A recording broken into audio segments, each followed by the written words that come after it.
What's up guys, Cody Barton here. Let's get into it and talk about one of the biggest mistakes that I see not just real estate investors, but entrepreneurs as a whole making in their business today.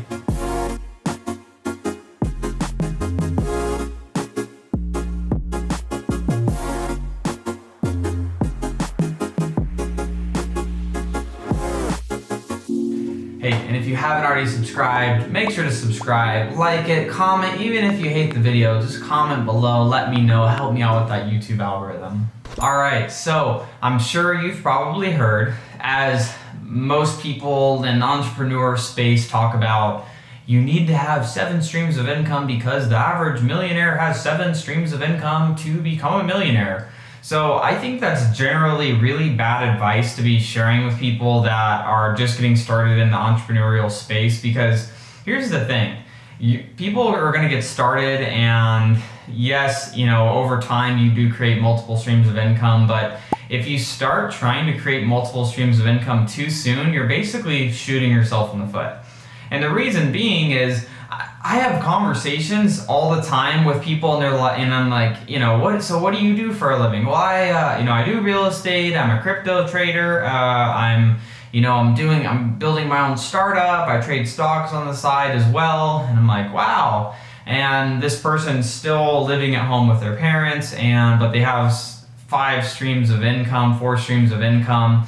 Honestly, it's because of this. You're diluting your focus. You need to follow, one course until successful. That's the acronym behind FOCUS. Follow one course until successful. That's what I've done in the real estate industry. I do have multiple streams of income. Yes, most millionaires that you do talk to will have multiple streams of income. Yes, but it wasn't how it started. Usually it's because of one stream of income that became a really, really strong form of income before they were able to start creating more of those streams of income. And in my personal opinion, with a lot of these individuals that I talk to that, they're barely surviving off of their, 4 or 5 different entrepreneurial ventures, is to cut all of them out besides the one that you love the most and to go all in on that one source of income. Because when you put yourself in that position where you have one thing to focus on, you can become a master at it, you're able to study on that subject, you're able to read the books, watch the YouTube videos, go to the courses or the seminars, the different things to invest specifically in that one skill, and you become specialized. You become a master of that one thing. And then once you get that one thing mastered, what's going to happen? If you treat it like a business, you treat it like the true business that whatever you're doing is supposed to be, you get paid like a real business. And so what I think that people should, typically be at before they're trying to look at outsourcing and creating all these other streams of income is I really think that people should be making around $20,000 to $25,000 a month. And that's a really steady flow of income for them. Maybe you have a month where you make 40 or 25, but generally over across the board in a year's time, if you average it out, 20 grand a month. So even if one month you only made 10, the next month you made 30, 20 grand a month, I think is a pretty solid baseline to get yourself to before you start adding additional layers of other things on top of that. And the reason why I like that amount is that allows you to be making enough money to, 1, support yourself. Number 2, at that point, you should be able to start hiring and doing some outsourcing where you're able to take some of the responsibilities of what you might already be doing off your plate so that you could free up more of your time to then go start another venture. And so, what that looked like for me is I started with real estate. Like that was what it was. I was doing real estate, and I didn't plan on starting all these other businesses because I knew if I just focus on this one thing and become great at that, I can make a good amount of money. And so once that started happening, it was wholesaling. So I would start wholesaling and I got good at it.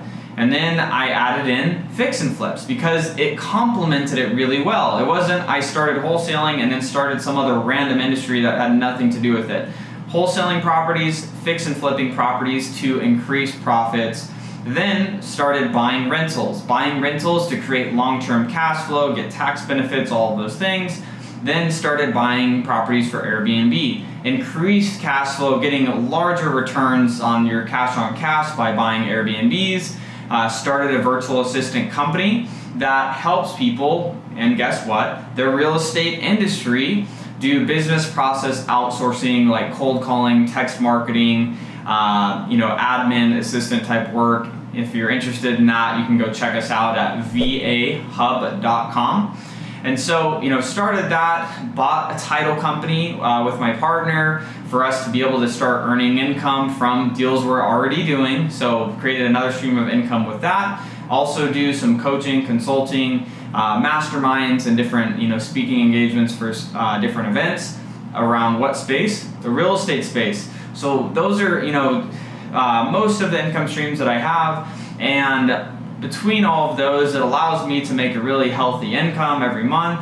But here's the deal, is it all started with that one income stream in wholesaling and then adding complementary income streams around it. So that one of the other things that I see, and it's around the same topic, is of trying to do multiple things at once without even having the first one down, is the second part to that is once you do start making it, say you start making good money, and you go and start something completely out of the space that you're involved in. So like for me, wholesaling led naturally to fix and flipping, to rentals, to Airbnbs, and these other things within a specific space. It would be the wrong way, in my opinion, would be getting successful at wholesaling and then going and starting a dog sitting business, or now I'm gonna go buy a Subway franchise, or something that's just not within the same space that I'm already involved with. It's just getting distracted with something else that I don't know anything about and that I can't make money along the lines with something else that I'm already doing. Why the virtual assistant business makes sense is because I'm already talking to a lot of different people that need that service within the real estate industry. So it's a good mesh. It's a symbiotic relationship. Why is the title company a good, why was that a good investment? Well, we have to close all of our transactions when we're doing real estate deals, whether we're wholesaling, fix and flipping, buying new rentals.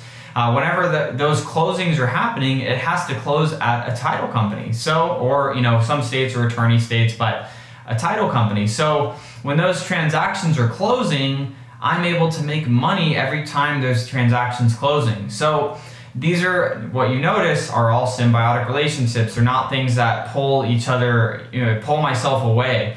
And then obviously, as you see, investing in making content, doing YouTube content, investing money in this, what does that do? It continues to build a brand, it builds awareness, and it brings more revenue to all of these different companies, right? So that's something just to understand. As you are working on that first stream of income, go master it. Go start making some real money, get to that 15, 20 grand plus a month. Then if you really want to add on another stream of income, or just continue just getting that first stream really, even stronger, than that amount. So those would be the biggest things, when it comes to this mistake that I see entrepreneurs making every single day in their business. So real quick, let's recap.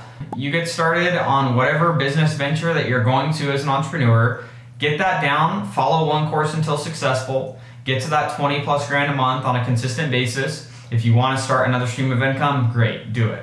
But get that first one down, start systematizing it, get the right people in place that can help take the load off your shoulders so you have more free time to start focusing on those other ventures. Because the worst thing that you want to do is, get to say 20 plus grand a month with one stream of income, and then you start focusing on something else. And because you took all of your attention off the first thing, it starts to fall apart. You got to make sure that doesn't happen to you. I see that mistake happen a lot as well. So let me know what your thoughts are, guys. If you disagree, let me know in the comments below. I'd love to hear your feedback. And as always, if you got any value from this video, hopefully it could save you some time that I see a lot of entrepreneurs, wasting when they're getting started in the business. So with that, appreciate it, and we'll see you in the next video.